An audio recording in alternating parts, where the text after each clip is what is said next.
अस्मी, मेरी आंखों में आंखें डालो। चुप क्यों हो बेटा? बोलो कुछ, डरो मत। डर तो लगेगा ना मैडम, आप यूं। मैं जो कर रही हूँ तुम्हारी भलाई के लिए ही कर रही हूँ। पर मैडम, मैंने कुछ नहीं किया मैडम, मैंने कुछ नहीं किया। सारी गलती उसकी है। उसकी मतलब किसकी? सारी गलती भगवान की है मैडम, भगवान की वजह से ये सब हुआ है।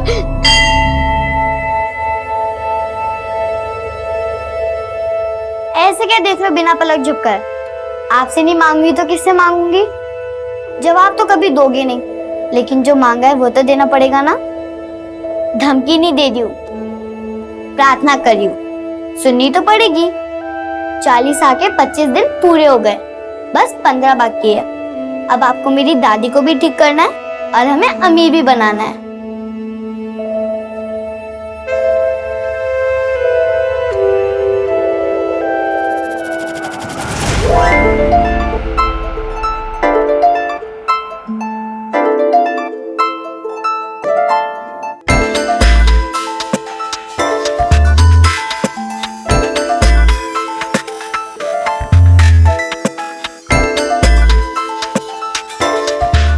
दूसरे के जूते में पैर जमाना आसान नहीं होता है जी।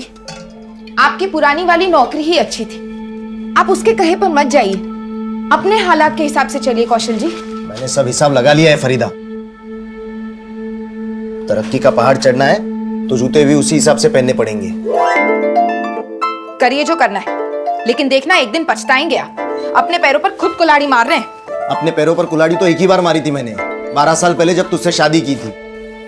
अब वो मार झेल की इतनी अकल तो आई है कि कभी किसी से मात नहीं खाऊंगा मैं। तो मैं भी आपको उसी तजुर्बे से समझा रही हूँ। अपना तजुर्बा घर संभालने में इस्तेमाल कर, मेरे काम धंधे में नहीं। देख मैं तुझे ना समझा।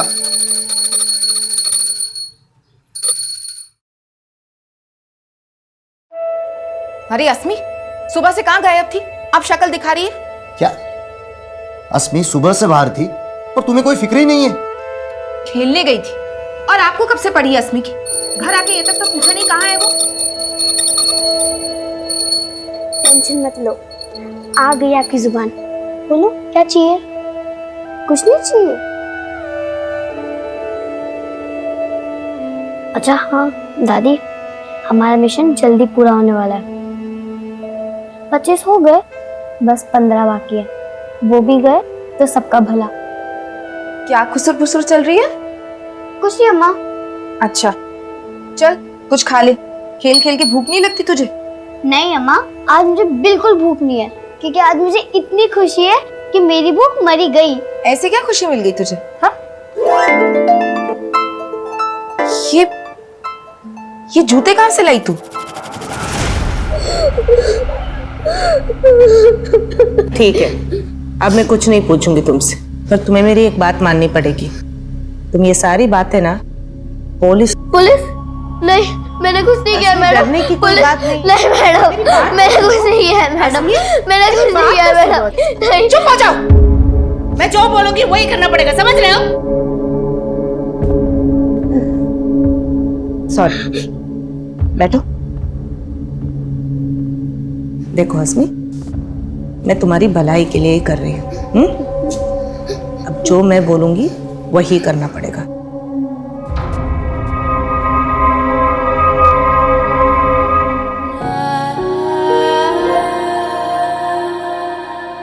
नमस्कार, आदाब। क्राइम पेट्रोल सतर्क के ब्लैक हेडलाइंस अध्याय के आज के एपिसोड में आप सबका स्वागत है। कहते हैं कि बच्चों का मन गीली मिट्टी के समान होता है। अगर अच्छाई के सांचे में ढालो तो वो हमेशा सही रास्ते पर ही चलेंगे, पर बच्चों को बहकाकर उनसे गलत करवा लेना भी एक विपरीत कला है। और जब बच्चे गलत को सही मानना सीख जाते हैं तो उन्हें अच्छाई का रास्ता दिखाना दुनिया का सबसे मुश्किल काम होता है। ये साल 2019 का एक ऐसा केस है जो आज भी इस मुश्किल दहलीज पर है। आप सोच रहे होंगे कि उस कमरे में एक बच्ची और उस महिला के बीच में ऐसा क्या चल रहा होगा जो हमें और हमारे बच्चों को ऐसी परिस्थितियों से बचने के लिए सतर्क कर सकता है। दरअसल वहां 11 वर्षीय अस्मी का काउंसलिंग सेशन चल रहा था और उस काउंसलिंग के बाद जो सामने आया उसने सिर्फ स्कूल अथॉरिटीज को ही नहीं बल्कि पूरे देश को अचंभे में डाल दिया था। देखो, हमारे बीच में जो भी बातें हुई वो अभी किसी से मत डिस्कस करना। मैं अभी आती हूँ।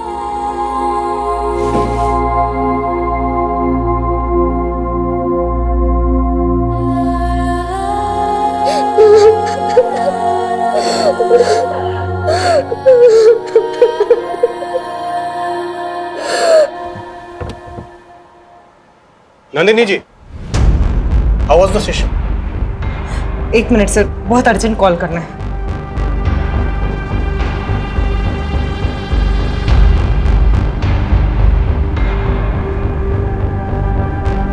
मैं एलएनसी पब्लिक स्कूल में रेगुलर सेशंस करती हूँ। आज एक बच्ची का काउंसलिंग कर रही थी अस्मी। जब काउंसलिंग कर रही थी, जो सच्चाई पता चला उससे मैं दंग रह गई।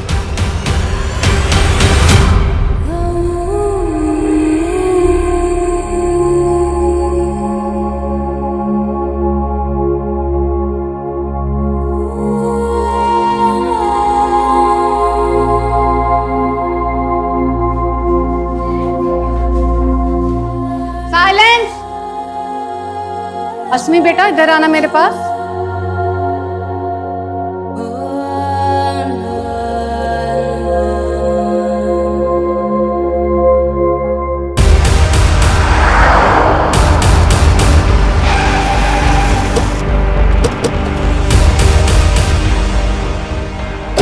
हेलो सर, मैं नंदिनी सुरवाना। मैंने ही आपको फ़ोन किया था।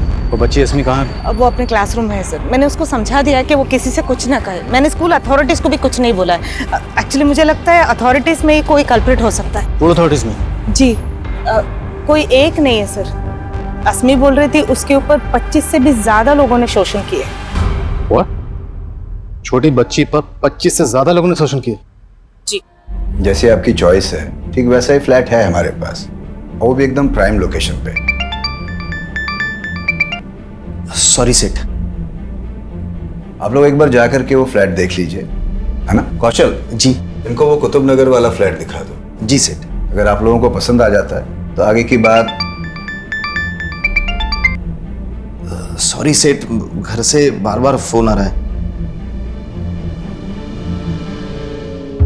हेलो, तुझे कितनी बार बताया मुझे परेशान मत किया कर काम के वक्त। अरे सुनिए तो, अस्मी के स्कूल से फोन आया था आपको और मुझे तुरंत वहां बुलाया है। तुरंत बुलाया है? कहीं अस्मी ने फिर से कोई शरारत कर दी क्या?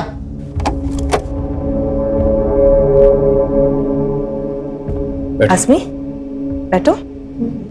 आपने मुझे जो जो बोला है ना, वो सब ये अंकल को बता दो। डरो मत। बोलो बेटा। तो डरने की जरूरत नहीं है। हम यहाँ पर आपकी मदद करने आए। आप हमें सब कुछ सच सच बताओ। मुझे घर जाना है। मुझे घर जाना है। आपको घर जाना है ना, अम्मा पापा के पास, है ना? तो उनको तो हमने यही बुलवा लिया है। अभी आपसे मिलवा देंगे उनको।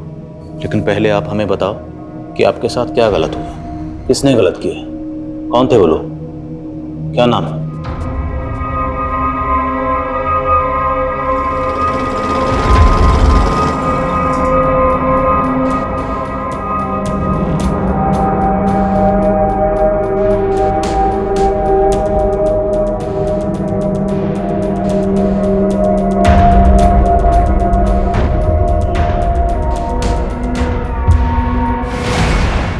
अस्मी अपने बयान से मुकर चुकी थी, लेकिन काउंसलर नंदिनी पूरे यकीन के साथ कह रही थी कि अस्मी का शोषण हुआ था। आखिर क्या वजह थी कि अस्मी अपने बयान से मुकर रही थी? अगर नंदिनी की बातों में सच्चाई थी तो यह केस वाकई में बहुत गंभीर था। ऐसे में पुलिस ने इस मामले में बहुत ही संवेदनशीलता के साथ तहकीकात करने का फैसला किया।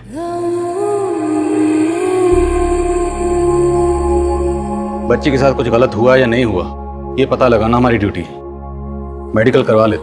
हो सकता है अस्मी डर की वजह से सच ना बोल पा रही। सर देखिए, पहले कम तमाशा नहीं हुआ है हमारे बेटी के साथ। आप सोचिए सर, लोग तरह तरह की बातें करेंगे सर। और जरा सोचिए अस्मी पर क्या गुजरेगी इन सब बातों से। ठीक है कौशल, आप अस्मी को घर ले जा सकते हैं। जी सर।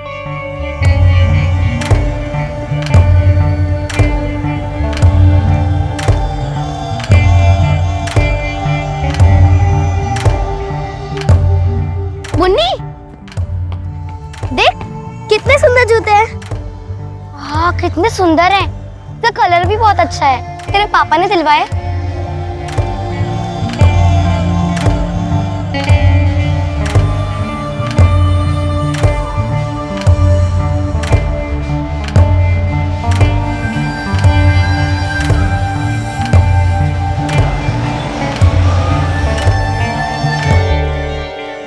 क्या सोच रहे हैं सर?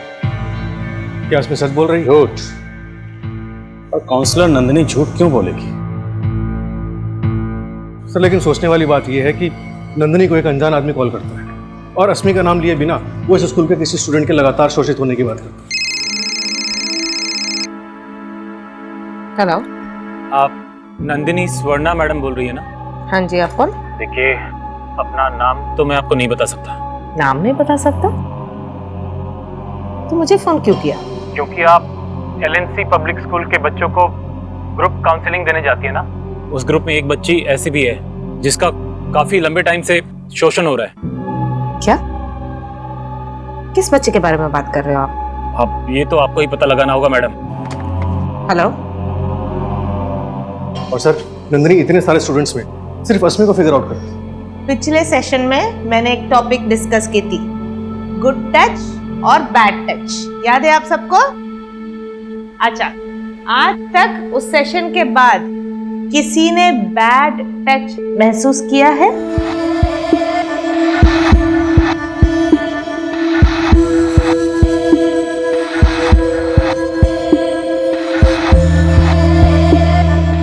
कहाँ दर्द हो रहा है बेटा?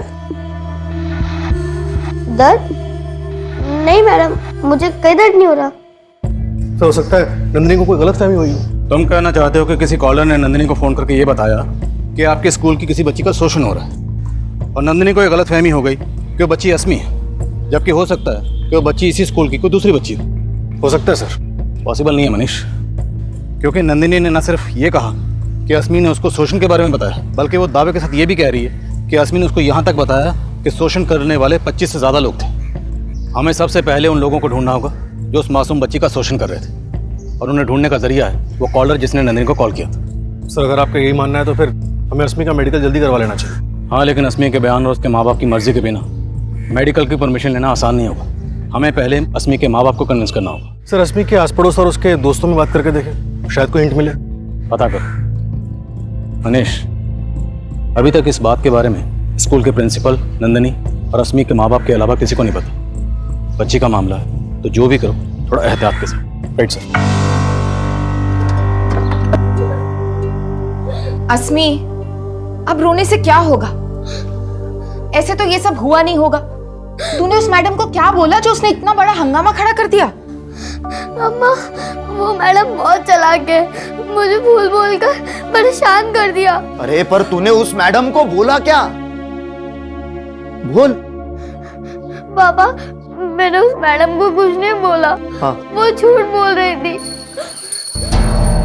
अम्मा मालूम है तुमको भी सब कुछ जानना है, लेकिन अभी तुम्हारी घंटी का जवाब देने की हालत में नहीं है हम।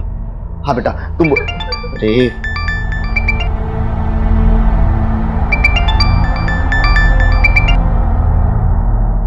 हाँ, हेलो कौशल, तू 1 घंटे का बोल के गया था ना?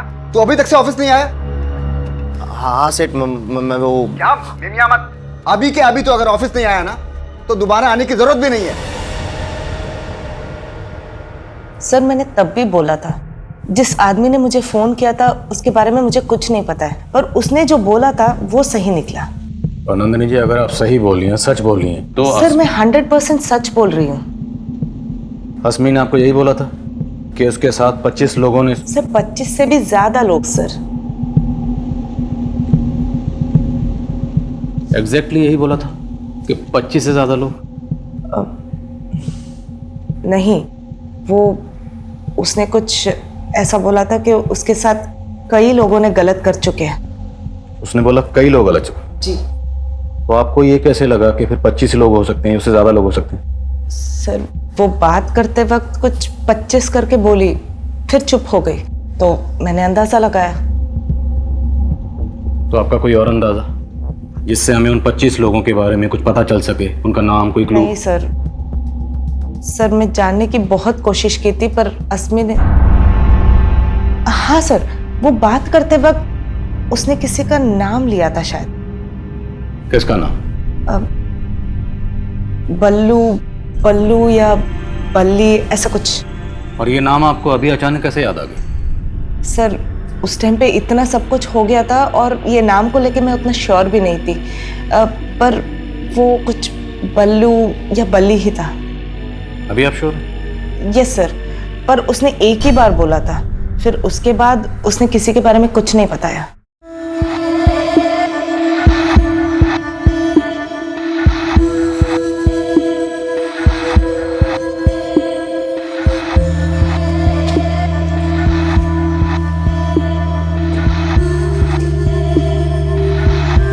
अरे मुन्नी,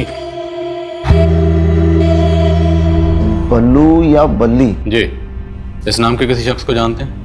शायद आपकी कोई जान पहचान का? नहीं साहब, ऐसे किसी आदमी को मैं नहीं जानता। देखिए, आप भले ना जानते हो, लेकिन काउंसलर नंदिनी ये दावे के साथ कह रही है कि अस्मी ने उसे बताया कि उसके साथ दुष्कर्म करने वालों में से किसी एक का नाम बल्ली या बल्लू था। हाँ, पर अस्मी के साथ ऐसा कुछ अगर अस्मी के साथ ऐसा कुछ नहीं हुआ तो वो कौन था जिसने काउंसलर नंदिनी को फ़ोन किया? साहब मुझे ना कुछ समझ नहीं आ रहा है। देखिए, आप ठंडे दिमाग से सोचिए, याद करिए, शायद किसी से आपका कोई झगड़ा हुआ हो, कोई ऐसा शख्स जो आपको और आपके परिवार की बदनामी करवाना चाहता हो। बदनामी करने की सोची होगी उसने, पता नहीं उसे ऐसा क्या मिला है जो हमें इतनी सफाई देनी पड़ रही है। आपको किसी को सफाई देने की जरूरत नहीं पड़ी। देखिए, हम आपको या आपकी बच्ची को परेशान नहीं करना चाहते, हम सिर्फ ये जानना चाहते हैं कि अस्मी के साथ कुछ गलत हुआ है या नहीं हुआ, और अगर गलत हुआ है तो उसे जानने का जरिया है मेडिकल। एक बार साहब परेशान मत होइए, हम समझते हैं मामला सेंसिटिव है, बात लीक नहीं होगी। Excuse me. Hello sir, Nandini को जिस पीछे से कॉल किया गया था वहाँ पे कोई सीसीटीवी कैमरा नहीं है। आसपास पूछताछ करने पे भी पता नहीं चल रहा है कि वो आदमी कौन हो सकता है जिसने नंदिनी को कॉल किया था। और अस्मी के फादर को भी इस बारे में कोई अंदाजा नहीं है, लेकिन ये कॉलर जो भी होगा ये अस्मी का शुभचिंतक होगा जो अस्मी के बारे में सब कुछ जानता होगा। तो अगर शुभचिंतक ही था तो फिर नंदिनी को उसने अपना नाम क्यों नहीं बताया? यहाँ तक कि उसने अस्मी का भी नाम नहीं लिया। नंदिनी किसी बल्लू या बल्ली का नाम ले रही है। अगर नंदिनी की बात सही है तो जिन लोगों ने अस्मी के साथ दुष्कर्म किया उनमें से किसी एक शख्स का नाम बल्लू या बल्ली हो सकता है। अस्मी के स्कूल, घर, सारे एरिया में पता करो, जो जो बल्लू और बल्ली नाम के शख्स हैं सबकी डिटेल्स निकलो। बोल। अरे तुझे कहा ना, मुझे बच्ची नहीं चाहिए। जवानी तो बीवी ने बिगाड़ दी, अब बुढ़ापा नहीं बिगाड़ना है मुझे। अरे बुढ़ापे में लाठी की जरूरत होती है, और जब लाठी मिल जाएगी ना तो मुझे फोन करना, समझा?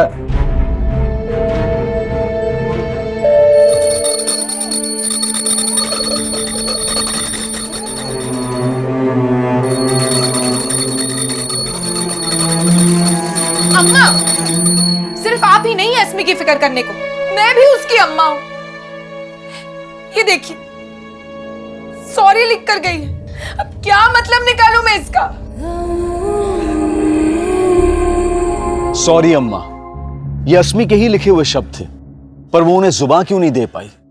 आखिर क्या चल रहा होगा उस मासूम के जहन में? और सॉरी तो पछतावे का प्रतीक होता है, तो फिर अस्मी को किस बात का पछतावा था? नंदिनी के मुताबिक अस्मी के साथ दुष्कर्म किया जा रहा था, और अगर यह सच था तो क्या एक पीड़िता खुद को कोस रही थी? और अगर नहीं तो फिर उस सॉरी अम्मा के पीछे उस बच्ची के भाव क्या थे? इस केस को डील करना पुलिस के लिए बिल्कुल आसान नहीं था, और फिलहाल वो नंदिनी द्वारा बताए उस आदमी को ढूंढ रहे थे जिसका नाम बल्लू या शायद बल्ली था।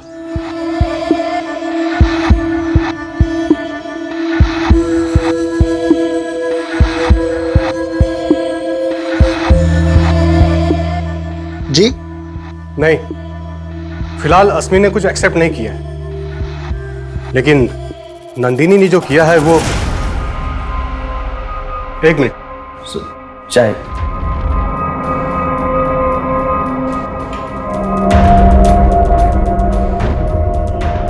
पुलिस अस्मी के स्कूल, घर, मोहल्ले, हर जगह बल्लू और बल्ली नाम के आदमी का अस्मी से कनेक्शन ढूंढ रही थी, लेकिन इस केस को सही डायरेक्शन देने के लिए पहले यह जरूरी था कि अस्मी का मेडिकल टेस्ट करवाया जाए, जिसके लिए पुलिस लगातार अस्मी के पेरेंट्स पर दबाव डाल रही थी।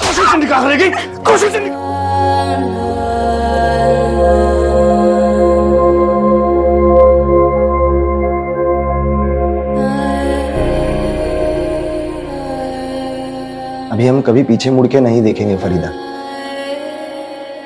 हम साथ मिलके ये घर बसाएंगे अपने होने वाले बच्चों के साथ।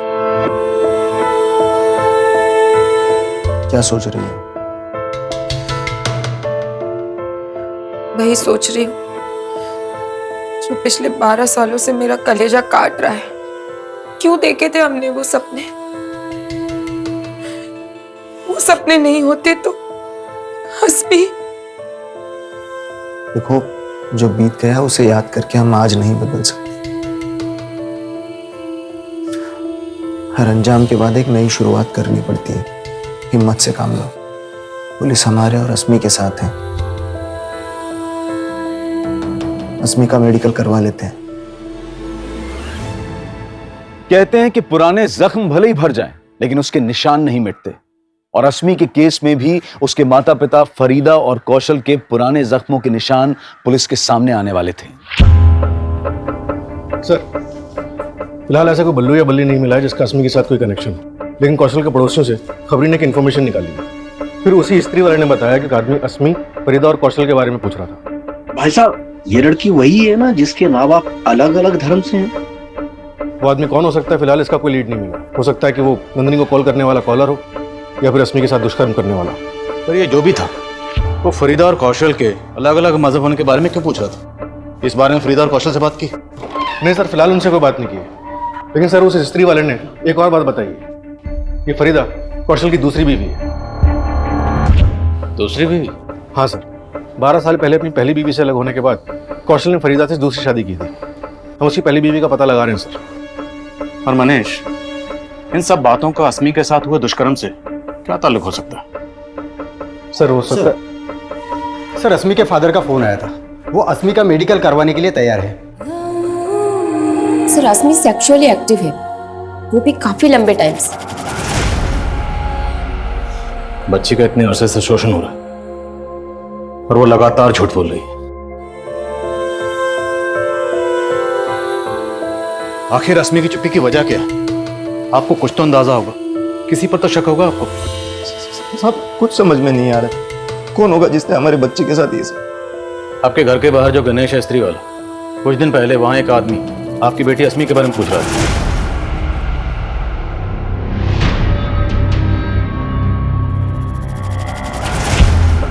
कौन आदमी? और ये तो गणेश भी नहीं जानता, लेकिन वो जो भी था, वो इतना जरूर जानता है कि शादी से पहले आपका और आपकी बीवी दोनों का मजहब अलग था। हो सकता है वो आपका या आपकी बीवी का कोई ऐसा रिश्तेदार हो जो नहीं चाहता था कि आप दोनों की शादी हो। साहब, ऐसे तो फरीदा के भाई को एतराज था हमारी शादी से, लेकिन उनकी तो डेथ हो गई है। और आपकी पहली बीवी, उसे कोई एतराज नहीं था, आप उसे छोड़ के फरीदा से शादी कर रहे थे। साहब, सरिता से मैं डिवोर्स ले चुका हूँ। डिवोर्स की वजह जान सकता हूँ? साहब, हमारे बीच बनती नहीं थी। देख रही है, थक करके काम से लौटाओ, पानी तक नहीं दे सकती। तुमको नहीं दिख रहा है मैं भी काम कर रही हूँ, खुद भी तो ले सकते हो ना। हाँ, चाय भी मैं ही बना लेता हूँ, रात का खाना भी बना लूंगा। हाँ तो ठीक है ना, बना लो। तुम्हारी बीवी हूँ, नौकरानी नहीं। क्या कहा तूने? बीवी? अरे बीवी कहलाती है, लेकिन एक बच्चा नहीं दे सकती मुझे। तो आपकी पहली बीवी सरिता से डिवोर्स लेने की एक वजह यह भी थी कि उसे बच्चा नहीं हो रहा था। सबसे बड़ी वजह सरिता का स्वभाव था साहब। बहुत झगड़ालू थी वो, और ये 12 साल पहले की बात है साहब। इससे अस्मी के साथ जो है उससे क्या वास्ता? सर, शायद कोई वास्ता हो। वो आदमी जिसके बारे में गणेश बता रहा था, हो सकता है कौशल की पहली बीवी के साथ उसका कोई ताल्लुक हो। उस आदमी को ढूंढना तो पड़ेगा, और उस कॉलर को भी जिसने काउंसलर नंदिनी को फोन किया था। वो वाकई अस्मी का शुभचिंतक है, जिसे शायद पता है कि अस्मी के साथ ये दुष्कर्म किसने किया था। सर, लेकिन कॉलर को ढूंढने को जरिया भी तो नजर नहीं आ रहा।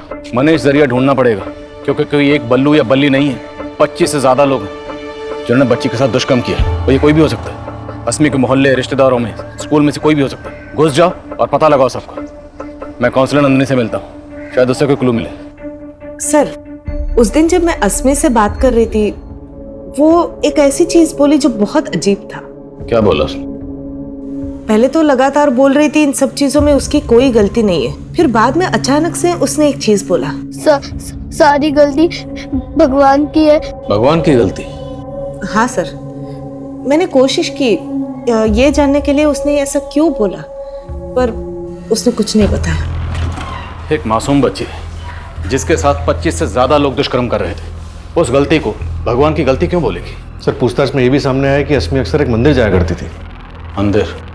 सर अस्मी के स्कूल में एक पियोन है जिसका नाम बल्लेश्वर है, और पता चला कि उसके घर वाले उसे बल्ली भी कहते हैं।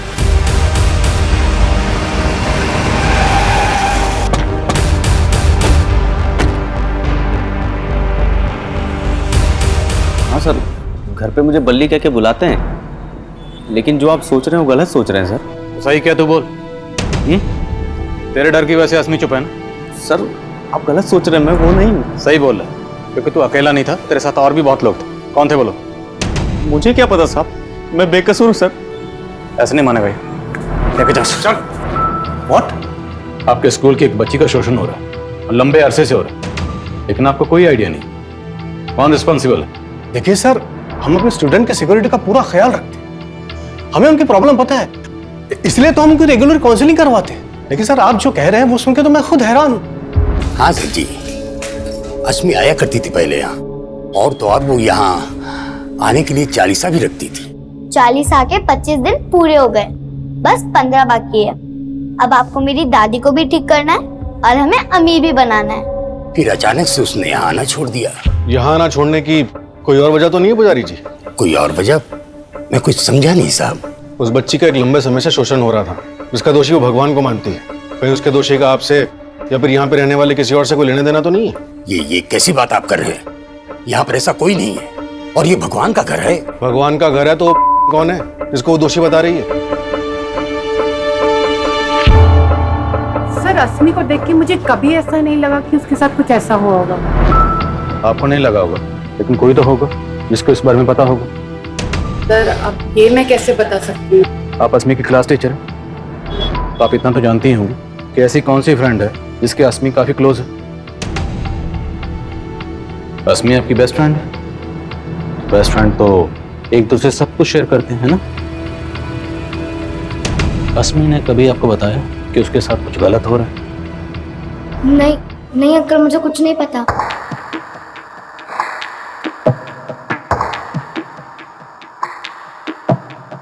मुझे शक है ये मुन्नी जरूर कुछ छुपा रही है। पता करो मेरा शक कितना सही है। Okay sir. देखते ही देखते खबर चारों तरफ फैल गई।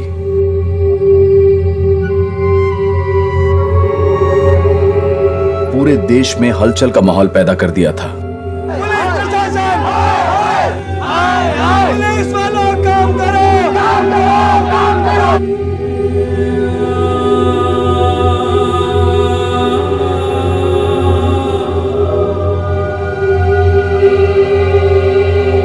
लेकिन सवाल यह था कि इतना सब सहने के बावजूद अस्मी चुप क्यों थी? और वो कॉलर कौन था जिसको पुलिस अस्मी का शुभचिंतक मान रही थी? और अगर वो शुभचिंतक था तो फिर वो सामने क्यों नहीं आ रहा था? देखिए, अपना नाम तो मैं आपको नहीं बता सकता। और वो कौन था जिसके बारे में गणेश ने बताया था? इन सभी कड़ियों को जोड़ने के लिए पुलिस अब कौशल की पहली बीवी सरिता से भी मिलना चाहती थी।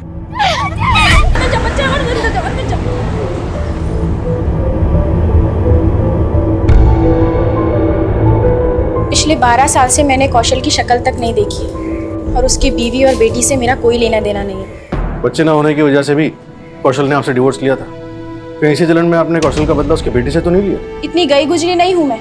कौशल के मुझे छोड़ने की वजह फरीदा थी। एक तरफ वो मेरे साथ रह रहा था और दूसरी तरफ उस फरीदा से इश्क लड़ा रहा था। और वो फरीदा, वो भी कुछ कम नहीं थी। जैसे कौशल ने मुझे छोड़ा, उसने भी अपने पति को छोड़ा था। क्या ये कौशल से फरीदा की दूसरी शादी थी? जी अब क्या पता, बदला फरीदा के पहले पति ने लिया हो और शक आप मुझ पर कर रहे हैं। ये फरीदा का पहला पति कौन था? हाँ साहब, कौशल जी की तरह मैं भी अपने पहले रिश्ते से तंग आ गई थी। जुबेर मेरे साथ बहुत मारपीट करता था। बड़ी मुश्किल से मैंने जुबेर को छोड़ा। तो छोड़ने के बाद आप लोगों को कभी ऐसा नहीं लगा कि जुबेर इसका बदला ले सकता है? साहब 12 साल पुरानी बातें हैं। पर जुबेर आया था। हमने आपके घर के सामने जो स्त्री वाला गणेश, उससे पूछा, उसने कंफर्म किया। हमने उसे जुबेर की फोटो दिखाई, उसने बताया कि यही वो शख्स है जो उससे पूछताछ कर रहा था। अब इतने सालों बाद जुबेर यहाँ क्यों आया होगा? और वो आपकी बेटी अस्मी, उसके बारे में क्यों पूछ रहा था? साहब मुझे नहीं मालूम गणेश ने उसको कब देखा, लेकिन मैंने आखिरी बार जुबेर को करीब साल भर पहले देखा था, जब मैं अस्मी के साथ मार्केट से लौट रही थी। लेकिन मैं उसे नजरअंदाज करके चली गई। उसके बाद मैंने जुबैर को कभी नहीं देखा।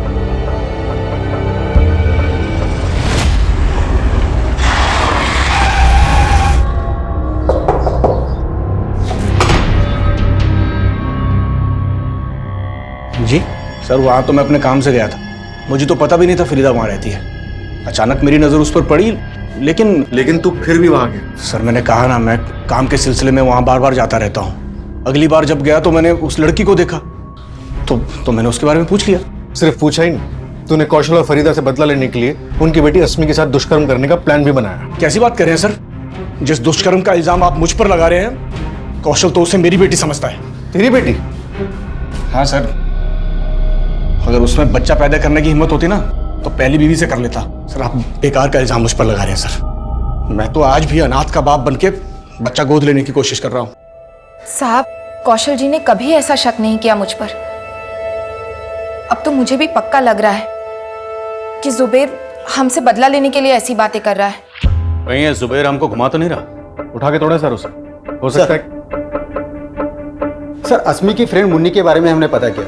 मुन्नी का उसके फादर के अलावा कोई नहीं है। और सर कुछ दिन पहले तक अस्मी मुन्नी के घर में आया जाया करती थी, लेकिन अभी नहीं आती। तुम कहना चाहते हो कि मुन्नी अगर कुछ छुपा रही है तो अपने फादर की वजह से छुपा रही है?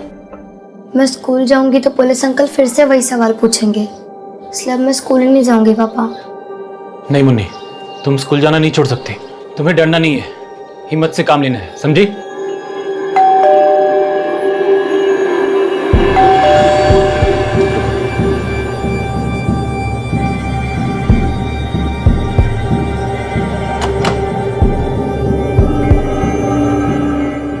सर, मुन्नी ऐसा कुछ भी नहीं जानती जैसा कि आप सोच रहे हैं। आप बेकार में बच्ची को परेशान करेंगे सर, प्लीज सर। हम बच्ची को परेशान नहीं करेंगे, तुमसे पूछेंगे मुन्नी क्या जानती है। क्या मतलब सर? बच्ची के दुष्कर्म का केस, और वो बच्ची यहाँ अक्सर आती जाती थी, तो तुम पर भी शक करेंगे ना? क्या बोल रहे सर आप? कैसी बात कर रहे सर? मैंने खुद वो काउंसलर मैडम को अस्मी के बारे में बताया। तो काउंसलर को फोन तुमने किया था? आप नंदिनी स्वर्णा मैडम बोल रही है ना? हाँ जी, आप कौन? देखिए, अपना नाम तो मैं आपको नहीं बता सकता। तो मुझे फोन क्यों किया? क्योंकि आप एलएनसी पब्लिक स्कूल के बच्चों को ग्रुप काउंसलिंग देने जाती है ना। उस ग्रुप में एक बच्ची ऐसी भी है जिसका काफी लंबे टाइम से शोषण हो रहा है।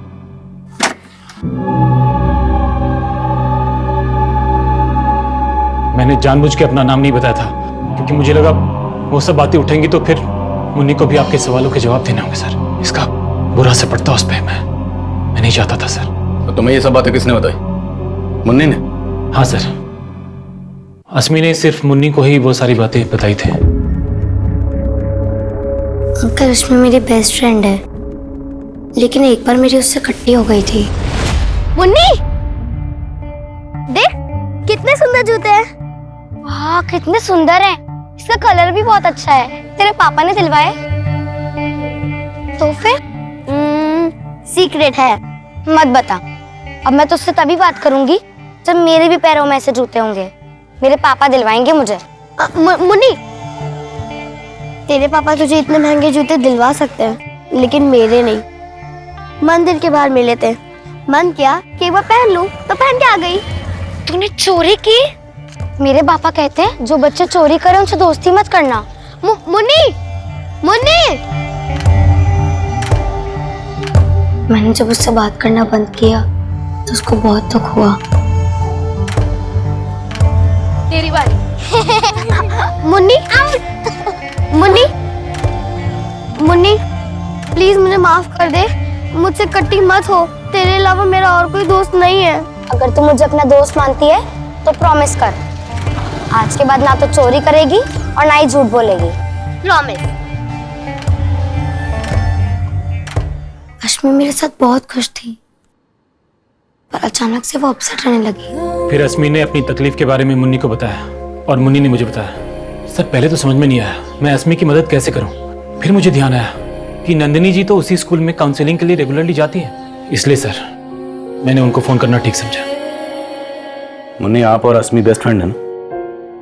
तो बेस्ट फ्रेंड तो एक दूसरे से झूठ नहीं बोलते, है ना? तो आप हमारे लिए अस्मी से एक बार फिर से पूछोगे कि उसे तकलीफ किसने दी, कौन थे वो लोग?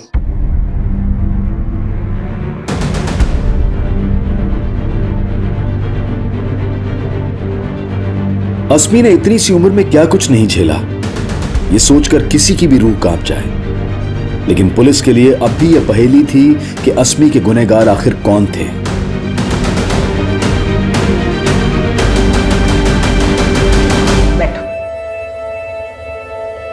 मैडम, आप मुझे यहाँ पर क्यों लेकर आई हैं? आप मुझे पनिश करने वाली हैं? नहीं अस्मी, मैं आपको पनिश नहीं कर रही हूँ। मुझे आपसे कुछ बात करनी है। आपके बाद बाकी बच्चों से भी बात करूंगी, पर आपसे पहले, क्योंकि आप स्पेशल हो। मैं स्पेशल हूँ? इसीलिए तो बुलाया है। अच्छा, अभी एक गेम खेलेंगे। रेडी? ठीक है, मैं जो भी क्वेश्चन पूछती हूँ उसका फटाफट जवाब देना है। दोगे? आपका फेवरेट क्या है, चॉकलेट या आइसक्रीम? चॉकलेट। डैडी या मम्मी? अम्मा। Favourite person? दादी। वेरी गुड, ये गेम में तो आप जीत गए। अभी हम दूसरा गेम खेलते हैं। मैं जो बोलती हूँ वो करना पड़ेगा, करोगे? अच्छा, अभी आप हाथ लेके जाके कान खींचो। हाँ। कान खींचते हो तो अस्मी को कहाँ दर्द होता है? कान में। नाक खींचते हो तो कहाँ दर्द होता है? नाक में। और खांसते हो तो कहाँ दर्द होता है? तो ये दर्द कहीं उस बैड टच की वजह से तो नहीं है जिसके बारे में मैंने पिछले क्लास में सारे बच्चों को बताया था? नहीं मैडम। यस भी और नो भी। मतलब ये दर्द उस बैड टच की वजह से है, पर आप मुझे बताने से डर रहे हो, है ना?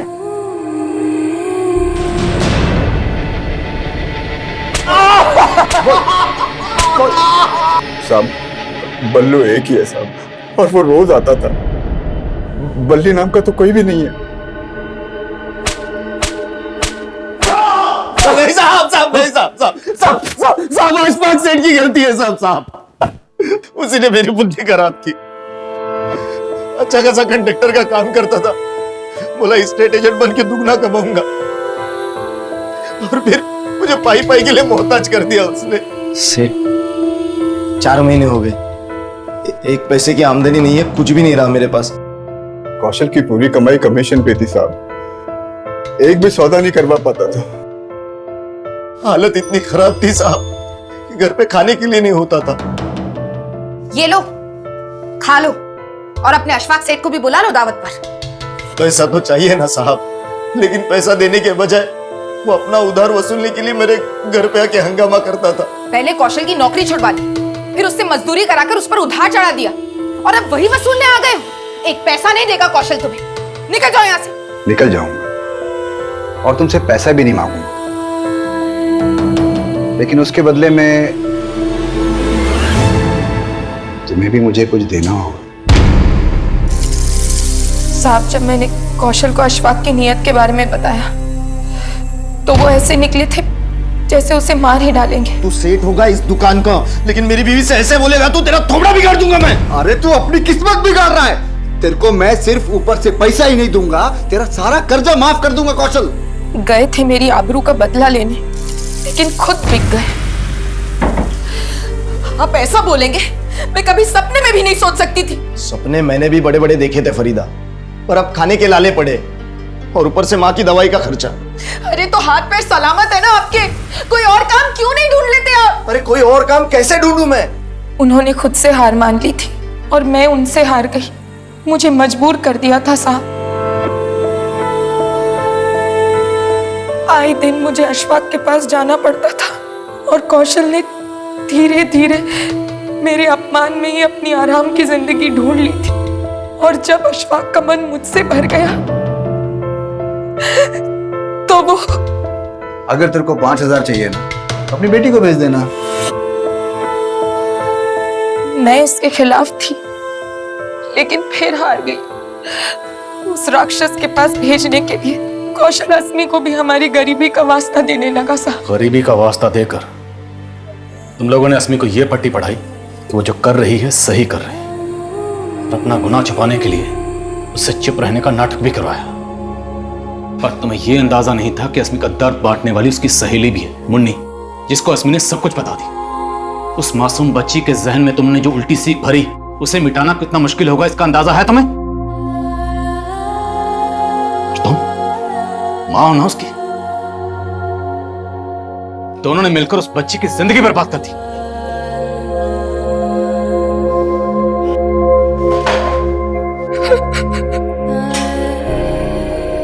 ऐसे दुष्कर्मों से जुड़े केसेस को लेकर हम सालों से अफसोस जता रहे हैं, कभी कैंडल मार्च निकालकर तो कभी धरना देकर। हम ऐसे घिनौने आरोपियों को सख्त से सख्त सजा दिलवाने की मांग करते हैं और अदालत भी ऐसे आरोपियों के प्रति कड़ा रुख अपनाती है, लेकिन फिर भी ऐसे अपराध रुकने का नाम नहीं ले रहे हैं। लेकिन इस केस का सबसे हैरान कर देने वाला पहलू यह है कि जिस गुनाह के लिए अस्मी के माता पिता को सजा मिलने वाली है, उस गुनाह को अस्मी उनका गुनाह नहीं बल्कि अपनी जिम्मेदारी समझ रही है।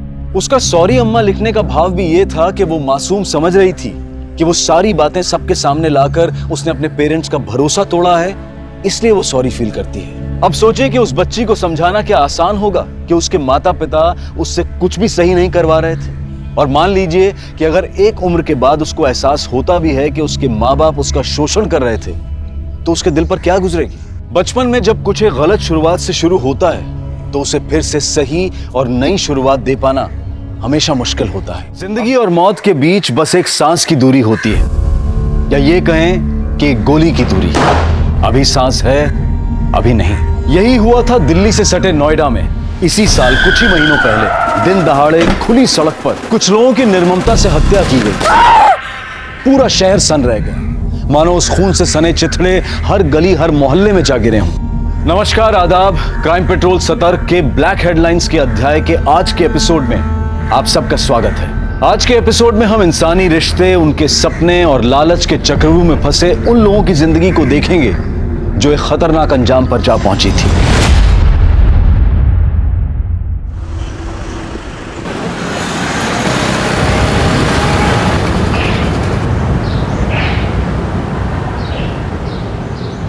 अम्मा, ये लो आपका आटा। अरे बेटा, बहुत जल्दी आ गया। चक्की में भीड़ नहीं थी क्या? अम्मा, अपने लिए कैसी भीड़? हम जहाँ खड़े होते चक्की की लाइन वहीं से शुरू हो जाती है। टीवी ज्यादा मत देखा कर, माथा खराब होने लगा है तेरा। माँ, अब ज्ञान देना शुरू मत करो यार। अच्छा ये सब छोड़, जल्दी से हाथ मुंह धो ले, मैं तेरे लिए गरम गरम फुलके डालती हूँ, तुझे बहुत पसंद है ना? हाँ ठीक है।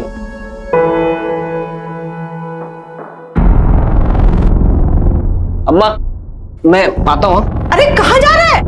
अरे मैं यूं गया, आप फुलके डालो ना। अरे बेटा खाना तो खा के जा। मैं आ रहा हूँ।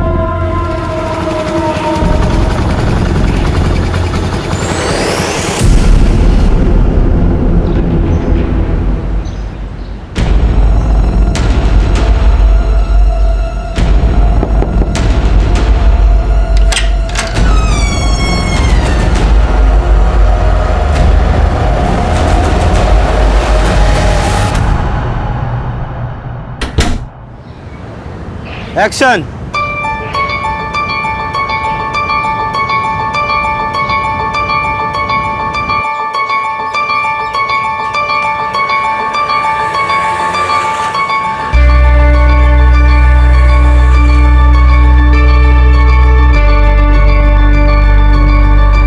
एक्सक्यूज मी, ये आपका वॉलेट वहां गिर गया था।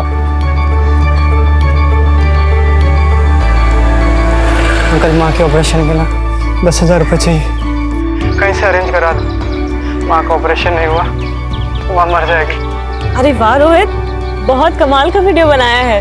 Thank you.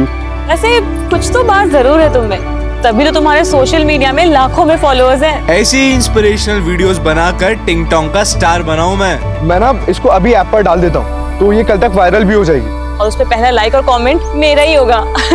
अच्छा मैं निकलता हूँ, फिर मैं बाद में आता हूँ। बाय, मैं निकलता हूँ। अच्छा ठीक है।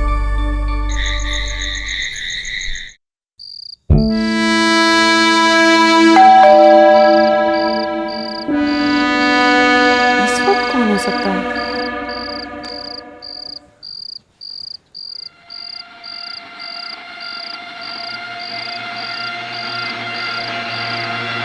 कौन है?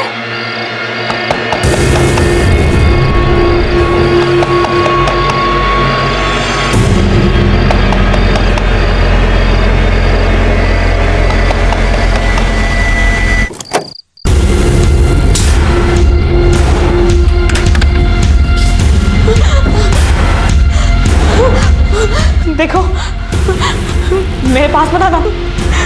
कौन हो तुम?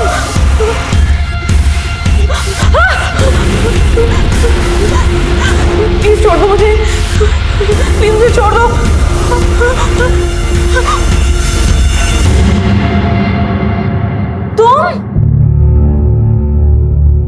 तुमने तो मेरी जान निकाल दी थी। जान तो मैं तुम्हारी अब निकालूंगा, पूरे 3 महीने की कसर जो पूरी करनी है। बेटा, अच्छा सुनो, गर्लफ्रेंड है मेरी, इस टेबल पे अच्छे सर्विस करना, ठीक है? धीरज, इतने पैसे कहाँ से है तेरे पास? छोड़ना यार, वैसे तू आज बड़ी हॉट लग रही है। एक किस तो बनता है। अब इतनी महंगी जगह पे लाए हो तो ना कैसे बोलूं?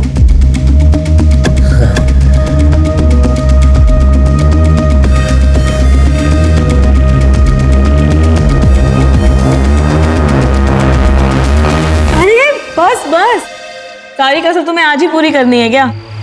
थोड़ा रेस्ट भी कर लो। अच्छा, तुम्हारे लिए कुछ खाना बनाऊं? क्या खाओगे तुम?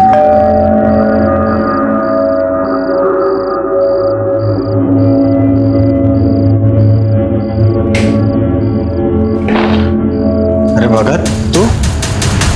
भैया, आपका फोन लग क्यों नहीं रहा है? मैडम आपसे बात करना चाहती है। अरे यार, बैटरी खत्म हो गई, ला दे। लो ना। हेलो, क्या बात है, जब से बीवी के पास गए हैं हमें भूलने लगे हैं। अरे तुम्हें भूल सकता हूँ क्या? तुम तो मेरी जान हो। अच्छा विवेक, अब जब नोएडा पहुंच ही गए हो तो अपने यूपी, दिल्ली, हरियाणा के सारे काम निपटा लो और फिर आ जाओ यहाँ अपनी जन्नत गोवा में पूरे 2 महीने के लिए। क्या कहते हो? तुम्हारा आदेश सर आंखों पे। Bye, good night, love you.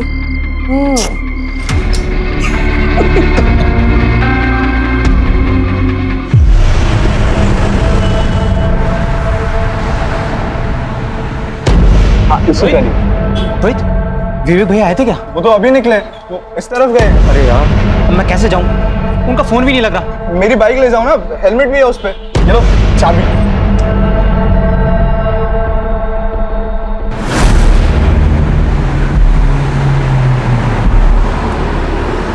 विवेक भैया,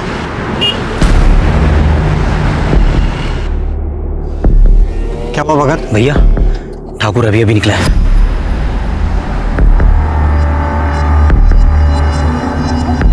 जैसा बोला था वैसा सब कुछ प्लान के मुताबिक होना चाहिए, समझ गए?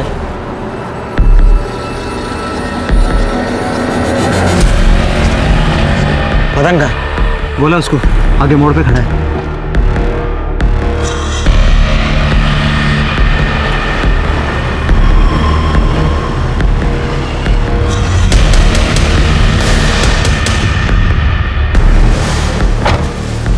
लोडेड है, पूरी भरी है भाई।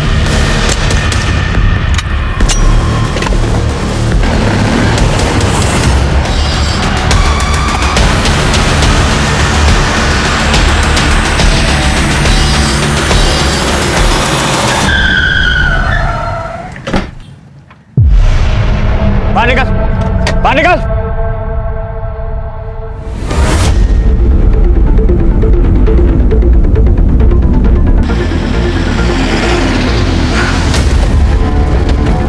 जैन सर, जैन। हटो हटो हटो, हटिए हटिए आप लोग। जैन सर। जैन सर, सामने कुछ लोग एक दूसरे पर गोलियां चला रहे थे। मैं यहाँ ड्यूटी पर था, उनको रोकने के लिए मुझे भी फायर करना पड़ा। ये चंदन ठाकुर है ना? ये तो पिछले हफ्ते इस जेल से रिहा हुआ है। देखो सर, ये तो विवेक जायसवाल है। विवेक जायसवाल यहाँ क्या कर रहे हैं? वो नोएडा में सिर्फ 5 साल से हम ढूंढ रहे हैं। खबरियों के हिसाब से तो ये बॉम्बे गोवा में छुपा हुआ था। सर, इस आदमी ने इस पूरे शूटआउट का वीडियो रिकॉर्ड किया सर। अच्छा, विवेक और उसके आदमी अपनी शक्ल हेलमेट और गमछे में छुपा रखी, लेकिन गाड़ी का नंबर नहीं छुपा पाए। एक काम करो, सारे पुलिस स्टेशन को अलर्ट करो और खबरियों को एक्टिवेट करो। विवेक को देखकर तो ऐसा कभी नहीं लगा कि वो एक शातिर अपराधी है, तो फिर क्यों उसने दिन दहाड़े भरी सड़क पर ठाकुर की जान लेने की कोशिश की और खुद मारा गया? दिन दहाड़े खुली सड़क पर जो भयंकर हत्याकांड हुआ था, वो क्या बस यहीं थम जाने वाला था? या फिर ये आने वाले तूफान का आगाज था? और कितनों का खून बहने वाला था? और कितनों के परिवार उजड़ने वाले थे?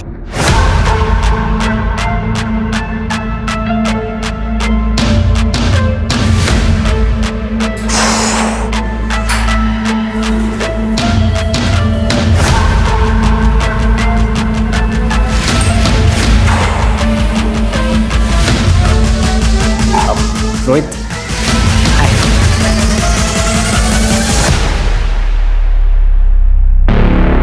हाय। ये मेरी फ्रेंड है काजल। हाय काजल। हाय, मैं आपकी बहुत बड़ी फैन हूँ। Thank you so much. So Dheeraj, she is your normal friend और स्पेशल फ्रेंड? स्पेशल फ्रेंड मतलब मेरी गर्लफ्रेंड भाई। I thought so. देखिए, मैं आपकी तरह वीडियोस भी बनाती हूँ। Sure sure.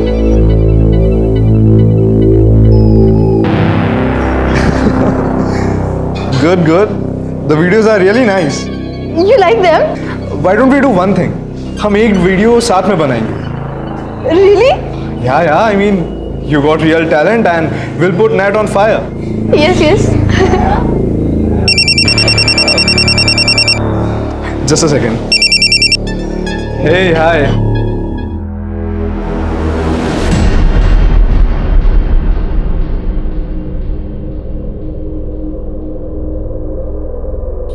क्या हुआ? सब ठीक है ना? No, I'm fine. अच्छा, I'll leave. I'll see you guys later. Bye bye.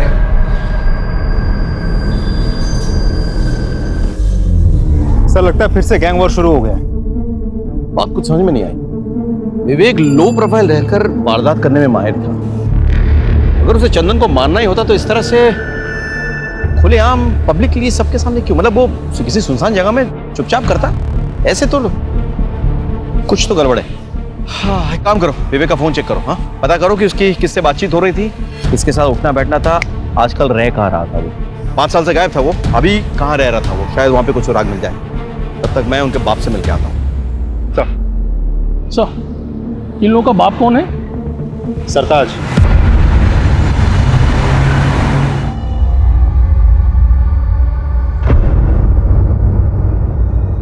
सरकार, आप? मुझे लगा ही था आप ही होंगे। अच्छा, भविष्यवाणी करने की दुकान खोल रखी है क्या? नोएडा में इतना बड़ा कांड हो गया, मुझसे मिलने तो आना ही पड़ेगा ना। मतलब खबर थी, यानी कि कांड तुमने करवाया? देखो सर, इस कांड में मेरा कोई हाथ नहीं है ये, लेकिन 2 साल पहले ठाकुर ने अपना खुद का काम शुरू कर दिया और जो काम मैंने विवेक को सौंप रखा था उसके धंधे में भी हाथ डाला, फिर दोनों दुश्मन हो गए। बस इससे ज्यादा मुझे कुछ नहीं पता। 24 घंटे की मोहलत देता हूं, तफसील से सारी जानकारी चाहिए मुझे। 24 घंटे।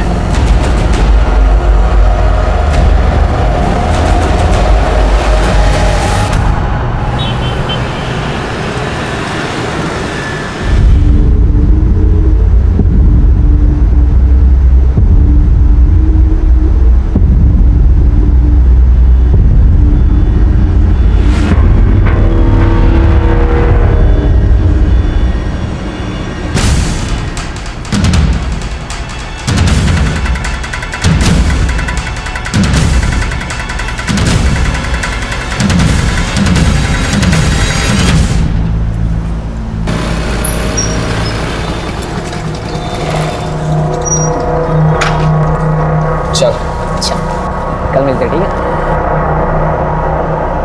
ये यहाँ क्या छुपा रहा है? कोई सरप्राइज है? ये कुछ नहीं। तू मेरे अलावा किसी और से डेट कर रहा है ना? उसी के लिए लेना है गिफ्ट? दिखा, तू पागल हो गई है क्या? तो दिक्कत क्या है? दिखा ना। काजल, मैंने कहा ना ऐसा कुछ नहीं है मेरे पास।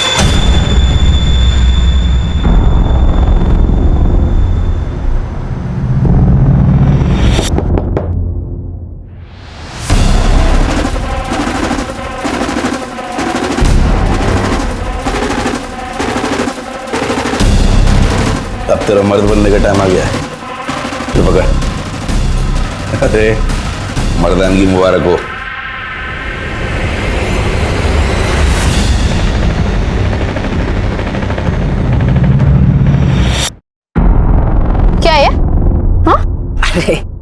भी यार कुछ भी, अगले महीने क्या है, दिवाली है ना, तो दीदी अपने बच्चों के साथ घर आई हुई है।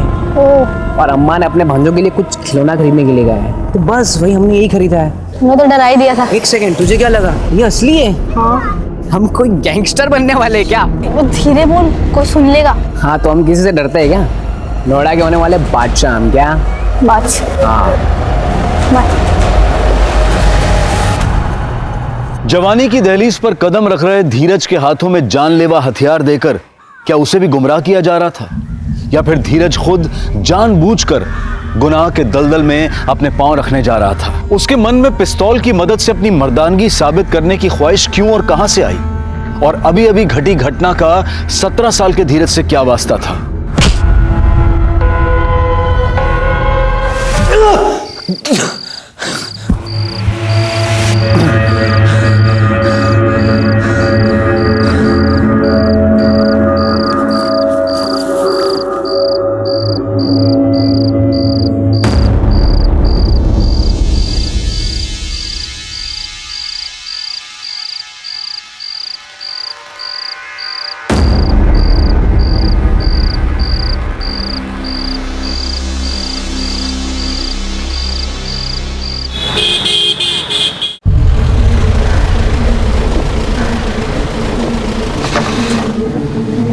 सर, विवेक जायसवाल के कॉल रिकॉर्ड्स। नोएडा सेक्टर 37 में रहता था विवेक जायसवाल? जी सर, कॉल रिकॉर्ड्स के मुताबिक पिछले 4-5 दिनों से रात भर उसके मोबाइल का लोकेशन वहीं का दिखा रहा है। पता करो वो किसके साथ रहता था, क्या क्या करता था? हाँ,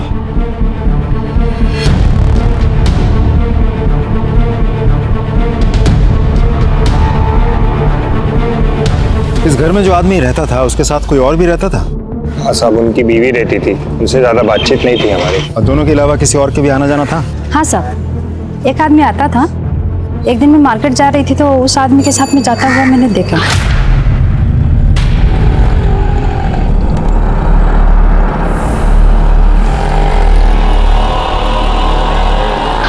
आप उस आदमी का स्केच बनवा सकती हैं? हाँ जी साहब। ठीक, हम एक स्केच आर्टिस्ट को बुलाते हैं, आप उस आदमी का हुलिया उसे बता देना। हाँ जी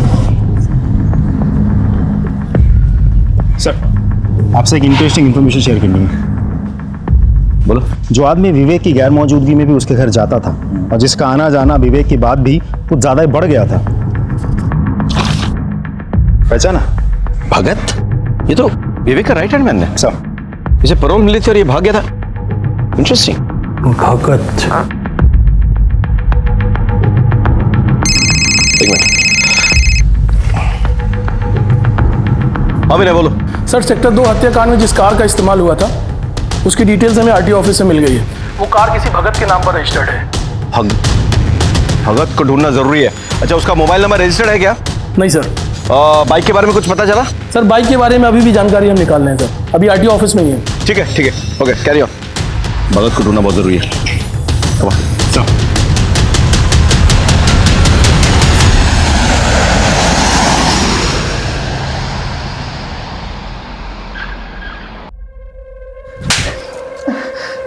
ये सब हुआ कैसे और तू कहां मर गया था तब?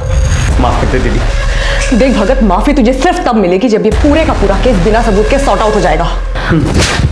और ये दूसरा थप्पड़ इसलिए ताकि तुझे याद रहे कि ये पूरा मैटर फटाफट रफा दफा करना है, वरना तेरी खैर नहीं, समझा तू? चल निकल यहां से, माफी का बच्चा। मैं गोवा रिटर्न जा रही हूँ, एक फ्लाइट की टिकट कराओ फटाफट। सर, सेक्टर 2 हत्याकांड में जिस बाइक का इस्तेमाल हुआ था उसकी डिटेल्स मिल गई हैं। एक मुकेश नाम का बंदा है सर, बाइक उसी के नाम रजिस्टर्ड है। मुकेश को बाहर बिठा कर रखा है। भेजो उनको। सर।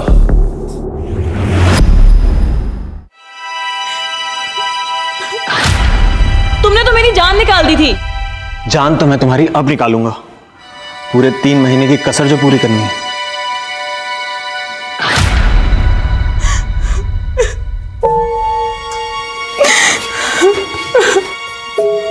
भाभी, खाना खा लीजिए भाभी। अरे ऐसा कब तक चलता रहेगा? अगर ऐसे चलता रहा तो ये खूबसूरत चेहरा मुरझा जाएगा।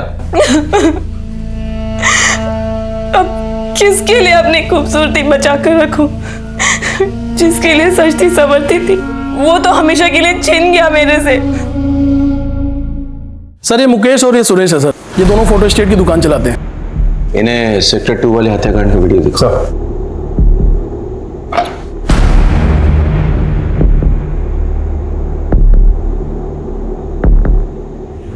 इस बाइक को पहचानते हो?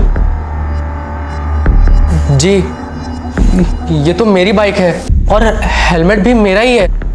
और हेलमेट के अंदर? सर मैं नहीं हूँ। तुम नहीं हो तो फिर तुम हो? नहीं सर, भगवान कसम मुझे तो बाइक चलानी भी नहीं आती सर। तो फिर कौन है? तो ये है ना? नहीं साहब, मुझे स्लिप डिस्क है और बाइक चलाने से दर्द बढ़ता है और सुरेश को तो बाइक चलाना आता ही नहीं। तो मैंने बाइक अपने दोस्त को दी थी। अच्छा, तो तुम्हारे गैंग में एक और मेंबर है? हमारी कोई गैंग नहीं है सर। अच्छा चल, कोई गैंग नहीं है, दोस्त है। कौन है दोस्त? रोहित। तो रोहित ने गोली चलाई? नहीं सर, रोहित से तो ये छोटा लग रहा है और वैसे भी sir Rohit social media star है, सब यंग लड़के लड़कियां उसे जानते हैं। ये फोटो देख, जानता है इसे? हाँ, ये तो हमारे शॉप पे आते थे फोटो स्टेट कराने। क्या बात है सर जी, आप कब आ गए? बस कुछ दिन पहले। कैसा हीरो?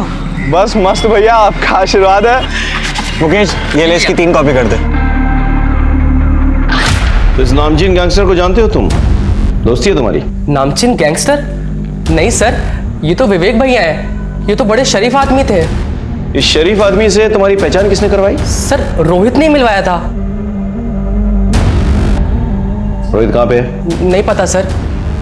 सर मैं फोन करता हूँ। स्पीकर पे डाल। जी sir. The number you are trying to call is currently switched off. Please try again later. दोनों को बिठा के रखो और रोहित का पता लगा। चलो। धीरज, मैंने तुझे जो घोड़ा दिया था ना, अब उसका इस्तेमाल करने का वक्त आ गया है। ये दोनों मेरे आदमी हैं, दीपक, सपरू। ये तेरे साथ जाएंगे तेरा जिगरा देखने के लिए। जी भैया। और उसका सेक्टर 2 हत्याकांड में सर जिस बाइक का इस्तेमाल हुआ था, वो बाइक गोल मंदिर के पीछे एक दुकान है उसके सामने से मिल गई है। ये उस दुकान की सीसीटीवी फुटेज है सर।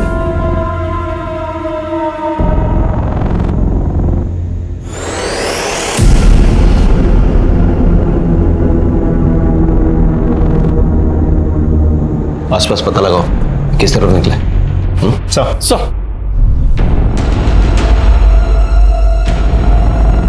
सुनिए जरा, इस आदमी को देखा है? हाँ सर, ये आदमी यहाँ पर आया था, मुझे लेके वहाँ से एक बंगले में गया, वहाँ से एक मैडम लिए, सेक्टर नंबर 10 में लोग को छोड़ा मैं। तुम्हें इतना सब कुछ कैसे याद है? सर वो मैडम बहुत रो रही थी, इसीलिए मुझे याद है। अभिषेक,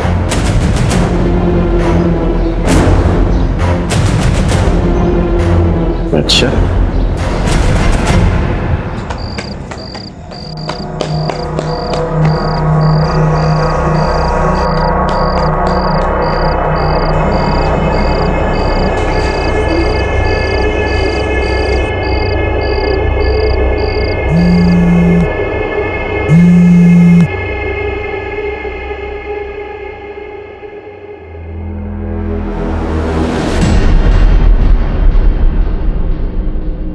hello. Okay okay, no problem, मैं अभी आती हूँ।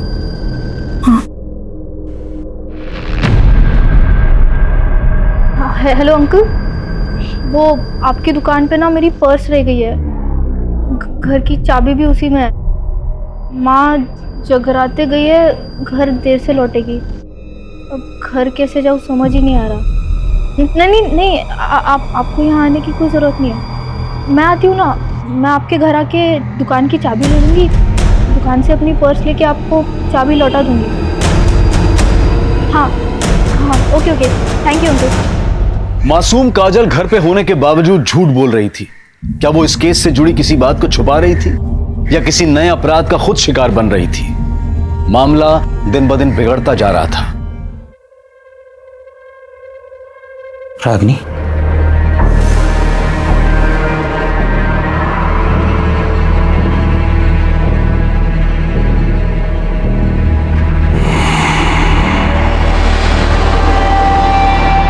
काजल के इतने सारे मिस कॉल्स।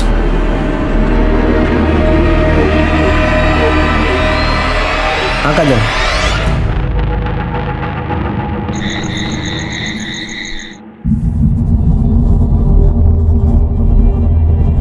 आप विवेक की पत्नी हो ना? जी। किसने बांध के रखा था आपको ऐसे यहाँ? भगत ने। विवेक के मर्डर के बाद मैं बहुत घबरा गई थी। भगत मुझे बहला फुसला कर यहाँ लाया और मेरे साथ जबरदस्ती करने लगा। अरे आपके चाहने वाले अभी भी बहुत हैं। मैं हूं ना। जब मैंने उसे रोका तो उसने मुझे यहाँ बांध के रख दिया। आप चंदन ठाकुर को जानती हैं? जी। चंदन ठाकुर और विवेक के बीच में क्या दुश्मनी थी? चंदन ठाकुर एक बार हमारे घर आया था। विवेक! चले किधर? ये जाओ उधर। विवेक! कौन है आप लोग? अरे बाहर निकल! ये घर में कैसे घुसा है? बाहर निकलिए, चलिए बाहर निकलिए। विवेक कहाँ है? आप लोग पहले घर से बाहर निकलिए। तेरे से जितना पूछ रहे उतना जवाब दे। विवेक कहाँ है? वो इस वक्त घर पे नहीं है, आप लोग घर से बाहर निकलिए फौरन। विवेक के साथ फेरे क्या पड़े? बहुत जुबान चलने लगी तेरी। हाँ? देखो, अपनी औकात में रह, समझी? बदतमीजी से बात मत करो मुझसे। बदतमीजी? ये ले, क्या करी बोल? बदतमीजी मत करो मुझसे। बदतमीजी तो अब बताता हूँ तुझे क्या बोलती। इसे कहते हैं बदतमीजी, समझी? और विवेक आया तो कह देना कि तेरे तो कपड़े फाड़े हैं, उसे पूरा चीर दूंगा, समझी? जब मैंने विवेक को सारी बातें बताई तो विवेक चंदन पे बहुत गुस्सा हुए थे। चंदन ठाकुर ने तेरे साथ बदतमीजी की है ना, उसे मैं तेरे सामने घसीट कर लेकर आऊंगा। तेरे पैरों पे गिर के वो नाक रगड़ के माफी मांगेगा। विवेक मुझसे बहुत प्यार करते थे। वो तो बस यही चाहते थे कि चंदन को मेरे सामने लेकर आए। चिंता मत करो, चंदन का मर्डर करके मैं एक और गैंग वॉर नहीं शुरू करूंगा, लेकिन उसको उसके किए की सजा मिलनी चाहिए, तभी मेरे मन को शांति मिलेगी। तुम सच कह रहे हो ना? तुम्हारी कसम। I am pregnant. क्या? ये बात तुमने मुझे पहले क्यों नहीं बताई? मैं बस यूं गया और यूं आया। तुम फिक्र मत करो, चंदन ठाकुर पहले तुमसे माफी मांगेगा, फिर हम सेलिब्रेट करेंगे।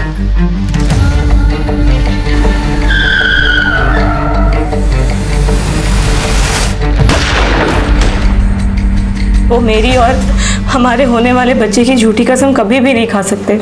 अच्छा, भगत का नंबर तो होगा आपके पास? हाँ सर, पर भगत ने अपना और मेरा फोन और सिम दोनों ही डिस्ट्रॉय कर दिया विवेक के मर्डर के बाद। विवेक चंदन को नहीं मारना चाहता था, विवेक ने हवा में फायर किया, करेक्ट? लेकिन विवेक को गोली लगी। गोली किसने लगाई? हमारे पेट्रोलिंग कांस्टेबल। फिर ये दूसरा बंदा है और उसके बाद ये विवेक को यहाँ से लेके जाने की कोशिश कर रहा था, लेकिन भगत ने आगे इसके कान में कुछ फुसफुसाया, पता नहीं क्या कहा। शायद ये कहा कि विवेक मर चुका है, लेट्स एस्केप। जो भी है, कुछ गड़बड़ है, समझ रहे हो? इस कांस्टेबल से बात करनी होगी और भगत का पता लगाना होगा, क्योंकि वो जानता है कि ये बंदा। सर, एक इंफॉर्मेशन मिली है सर। रोहित ने अपना फोन थोड़ी देर के लिए स्विच ऑन करके किसी काजल नाम की लड़की को फोन किया और उसके बाद से उसका मोबाइल स्विच ऑफ हो गया। कहाँ रहती है काजल? रोहित तो सोशल मीडिया स्टार है। Hey, hi fam, this is your Rohit and today we are going to perform bench press. ये भाई कम ऑन। आइडल है वो मेरा। हम लोग साथ में वीडियो भी बनाने वाले थे। हम एक वीडियो साथ में बनाएंगे। उसका कॉल आया था मुझे, कह रहा था कि गलती से किसी रसूख वाले का वीडियो बना लिया उसने और वो लोग उसके पीछे पड़े हैं, तो एक रात के लिए छुपने की जगह चाहिए थी उसे, तो मैंने उसे अपने अंकल की दुकान पर छुपा दिया।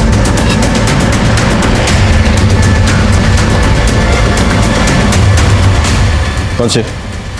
ये दुकान है? शटर खोलो।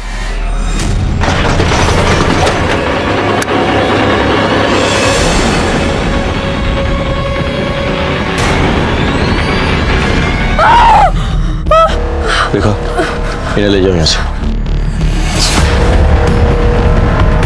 बहुत बेरहमी से मारा है। केस तो उलझ गया अभिषेक। बॉडी पोस्टमार्टम के लिए भेजो और सारे एविडेंसेस कलेक्ट करो। सोशल मीडिया स्टार रोहित की हत्या से चारों तरफ सनसनी फैल गई। डरे सहमे शहर में मानो आतंक फैल गया। सड़क पर हुए हत्याकांड की तहकीकात चल ही रही थी कि उसी केस से जुड़ी रोहित की हत्या ने इस पेचीदा केस को और भी उलझा दिया। किसी की जान लेने के लिए एक गोली भी काफी होती है, लेकिन जब गोलियों की बौछार करके किसी की हत्या की जाए तो इसका मतलब होता है कि मारने वाला या तो कुछ साबित करना चाहता है या फिर वो अपनी गहरी नफरत का इजहार कर रहा है। इस केस में वाकई हुआ क्या था, आइए देखते हैं। सर, सेक्टर 2 शूटआउट में भगत शामिल था। रागिनी को बंधक भी भगत नहीं बनाया था। सर, मुझे तो लगता है रोहित का मर्डर भी भगत नहीं किया होगा। भगत क्यों रोहित को मारना चाहेगा? सर, भगत रोहित की बाइक लेके गया था। मेरी बाइक ले जाओ ना, हेलमेट भी है उस पे, ये लो चाबी। तो हो सकता है रोहित के पास भगत के बारे में कुछ ज्यादा ही जानकारी थी जो आगे चल के भगत के लिए खतरनाक साबित हो सकता था। भगत वैसे भी हमसे भाग ही रहा था, हमारे रडार पे था वो।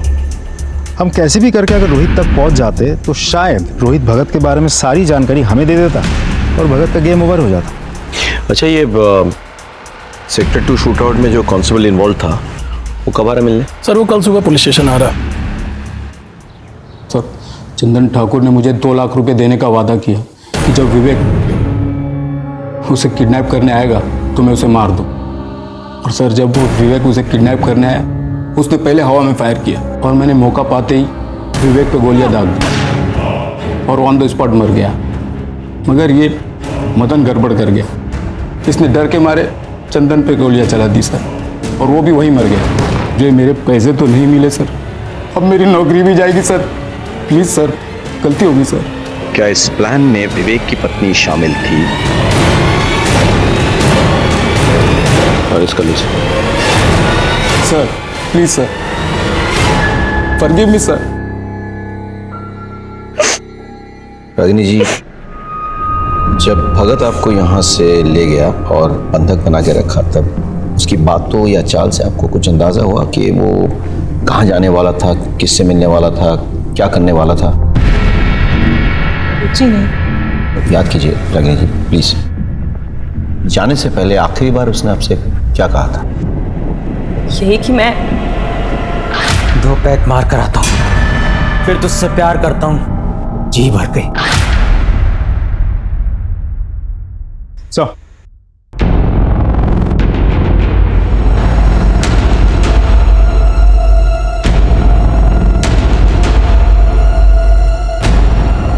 इस आदमी को देखा है? हाँ सर, आया था 1-2 दिन पहले। सर, जब लास्ट टाइम आया था तो पैग मारा और फिर यहाँ से चला गया। फिर वापस सर आया तो बोला कि मोबाइल मेरा खो गया है, अर्जेंट कॉल करने। फिर मेरे ही सर मोबाइल से कॉल किया और एक गाड़ी आई, फिर उसमें बैठ कर चला गया। कौन सा नंबर पे फ़ोन किया था? और एक्चुअली क्या है कि नंबर तो बहुत आते रहते हैं, नंबर याद नहीं है। ध्यान से देखिए, क्या पता नंबर मिल जाए। तो सॉरी, डिलीट हो गया सर। कोई बात नहीं, मुझे आपका नंबर मिल सकता है? Sure sir. Hello, sub inspector Abhishek Tripathi बोल रहा हूँ। मैं आपको एक नंबर भेज रहा हूँ, उस नंबर के पिछले 1 हफ्ते की कॉल डिटेल्स चाहिए मुझे। सर, बार मैनेजर की कॉल रिकॉर्ड्स आ गई है। भगत ने उसके नंबर से जिस नंबर पर कॉल किया था वो नंबर किसी मनोज शास्त्री के नाम पर रजिस्टर्ड है। मनोज शास्त्री? सर, ये नंबर आपका है? जी सर, ये नंबर मेरे नाम पे है, पर मेरे पास नहीं है। तो फिर किसके पास है? दरअसल वो फोन नंबर मैंने अपने बड़े भाई को दिया है। बड़े भाई? कौन बड़े भाई?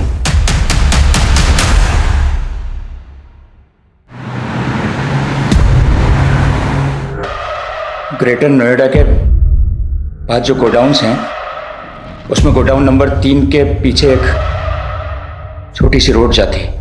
वहाँ आगे जाके लेफ्ट में एक छोटा सा मकान है, भगत आपको वहीं मिलेगा। और वो तीसरा आदमी मदन? उसे भी मैंने वहीं भेजा है, भगत के पास।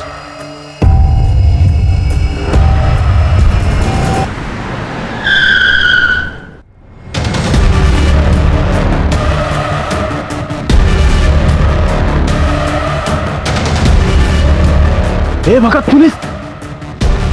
सर, वो रहे। ए, भाग! रुक, रुक, रुक!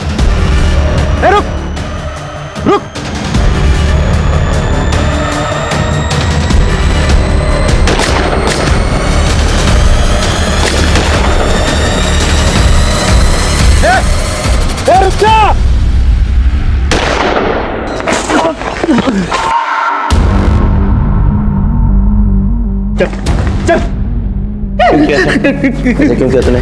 बोल बोल, क्यों किया तूने ऐसा? बताता हूँ साहब। ठाकुर ने मुझे अपनी तरफ मिला लिया था। विवेक भैया की गर्लफ्रेंड नंदिता मैडम को भी मैंने इस प्लान में शामिल कर लिया था। उनके कहने पर ही विवेक भैया गोवा से नोएडा अपनी पत्नी से मिलने आए और हमने ठाकुर को किडनैप करने का प्लान बनाया। ठाकुर को किडनैप करके माफी मंगवाना हमारा मकसद नहीं था साहब। हम तो चाहते थे कि इस गहमा गहमी में विवेक भैया फंस जाएं। लेकिन मदन ने ठाकुर को मार दिया। हमारा प्लान फेल हो गया साहब। कहाँ मिलेगी नंदिता? नंदिता कहाँ मिलेगी? गोवा में आरामबोली बीच के पास। गोवा पुलिस से कांटेक्ट करो, नंदिता को अरेस्ट करने का इंतजाम करो। सब अब बताओ, रोहित को क्यों मारा? नहीं साहब, मैंने रोहित को नहीं मारा। मैं रोहित को क्यों मारूंगा साहब? अभी भी छिपा रहा है? हाँ, और पिटेगा?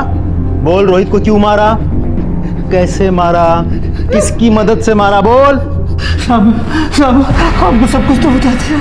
अगर मैं रोहित को मारता तो वो भी बता देता ना साहब। भगवान का मैंने रोहित को नहीं मारा साहब। क्या इस प्लान में विवेक की पत्नी शामिल थी?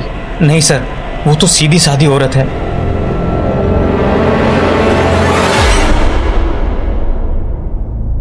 मुझे तो लगा था कि विवेक सिर्फ मुझसे प्यार करते हैं, लेकिन वो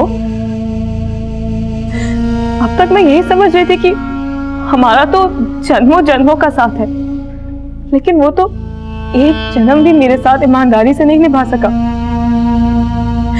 मुझे तो लगा था कि वो नोएडा सिर्फ मेरे लिए आया है, लेकिन वो नंदिता नंदिता को गोवा पुलिस ने सर अरेस्ट कर लिया, लेकिन उसका यह कहना है कि वो किसी रोहित को नहीं जानती। अभिषेक सर, याद करो, जब हम रोहित को ढूंढते हुए काजल के अंकल की दुकान पहुंचे तो हमें क्या मिला? ताला टूटा हुआ था, यानी कि कोई जबरदस्ती दुकान में घुस आया था और उसने रोहित को मार डाला। लेकिन सोचने वाली बात यह है कि यह जगह रोहित की रोज के जाने वाली जगह नहीं थी। शायद वो पहली बार गया था, तो किसी को कैसे पता कि रोहित वहां है? Important point. ये सोचो कि काजल के अलावा और कौन जानता था कि रोहित उस दुकान में छिपा हुआ है? रोहित दुकान में छिपा हुआ था, ये बात तुम्हारे अलावा और किसी को पता था? नहीं सर। आयशा, हाँ। अच्छे से याद करके बताओ, शायद तुमने किसी और को बताया हो।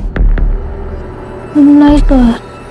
हाँ, मैंने ये बात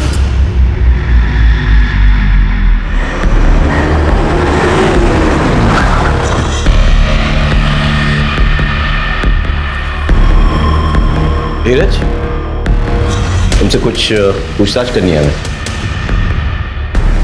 काजल,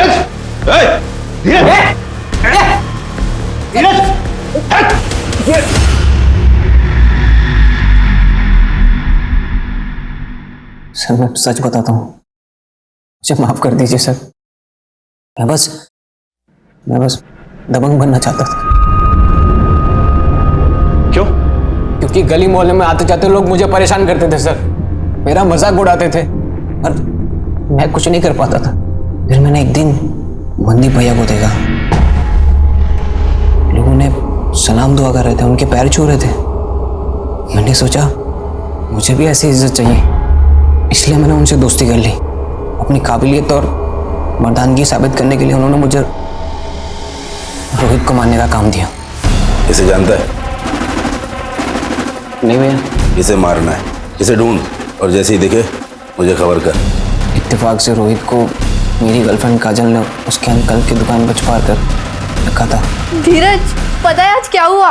क्या हुआ? वो सोशल मीडिया स्टार है ना रोहित, तुम्हारा दोस्त, उसका कॉल आया था मुझसे हेल्प मांग रहा था। उसे ना एक रात के लिए छिपने की जगह चाहिए थी, मैंने उसे छिपा दिया अपने अंकल की दुकान पे। मैं गया वहां पे, मैंने दुकान का ताला तोड़ दिया। धीरज तू? सर मुझे माफ कर दीजिए सर, सर मुझे माफ कर दीजिए। बताता हूँ साहब, वो रोहित एक नंबर का चीटर था साहब। उसने मुझसे 30 लाख रुपए लिए थे साहब, और अपने किसी दोस्त के नाम पर प्रॉपर्टी में इन्वेस्ट किया। वहां उसका पैसा डूब गया, और जब मैंने उससे अपना पैसा मांगा साहब मुकर गया साहब। वो साहब इसके लिए मैंने रोहित को धमकी दी, तो रोहित ने सरताज भाई और विवेक से प्रोटेक्शन लिया, लेकिन मैं घात लगाए बैठा हुआ था। शूट आउट में विवेक की मौत हुई, फिर उसे बचाने वाला कोई नहीं था साहब। और धीरज भी काफी दिनों से मेरे पीछे पड़ा हुआ था कि मुझे दबंग बनना है। मैंने सोचा कि जब पराई लाठी से सांप मरता है तो अपनी लाठी का इस्तेमाल करने की क्या जरूरत। तब मैंने धीरज को बोल दिया कि तू मार दे रोहित को।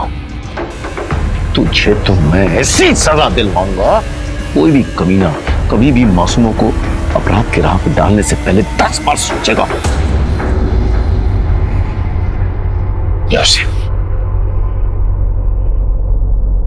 आमतौर पर आपराधिक जीवन की शुरुआत कच्ची उम्र में होती है। फिल्मों और दूसरे माध्यमों में जिस तरह से दबंग, डॉन्स और गैंगस्टर्स को ग्लैमरस रूप में परोसा जाता है, उसका गहरा असर कच्ची उम्र के बच्चों पर पड़ता है। धीरज के साथ भी यही हुआ था। काश उसकी मां अपने लाडले की चाल ढाल में आए बदलाव को समझकर उसे रोक पाती, तो आज धीरज गुनहगार नहीं बनता। वहीं दूसरी तरफ सोशल मीडिया स्टार रोहित ने पहले तो पेशेवर अपराधियों से 30 लाख रुपए लिए, और जब उसे लौटाने का मौका आया तो उसने एक दूसरे बड़े डॉन से लेनदारों के खिलाफ प्रोटेक्शन ले लिया, बिना ये सोचे समझे कि ये गैंगस्टर्स और ये सो कॉल्ड डॉन्स जब खुद अपने आप को हमेशा के लिए कानून से नहीं बचा कर रख सकते हैं, तो किसी और की सुरक्षा क्या करेंगे। और अंत में वही हुआ। रोहित, धीरज और मनदीप के गुंडों की गोलियों का निशाना बना। अपने घरों में अपने बच्चों की संगत पर नजर रखें, उनके चाल चलन में आ रहे बदलाव को अनदेखा ना करें, और अपने घर में, अपने समाज में ऐसा वातावरण बनाएं कि इनकी अगली पीढ़ी के आदर्श वाकई में आदर्श व्यक्ति हो। अब मैं अनूप सोनी आपसे विदा लेता हूं। फिर मुलाकात होगी क्राइम पेट्रोल सतर्क के ब्लैक हेडलाइंस अध्याय में एक और नए केस के साथ। और याद रखें, क्राइम और आपके बीच में सिर्फ इतना फर्क है कि आप कितने सतर्क हैं। सतर्क रहें, सुरक्षित रहें। जय हिंद। क्राइम पेट्रोल्स के और भी दिलचस्प कहानी देखने के लिए हमारे चैनल को सब्सक्राइब करें और बेल आइकॉन दबाना न भूलें।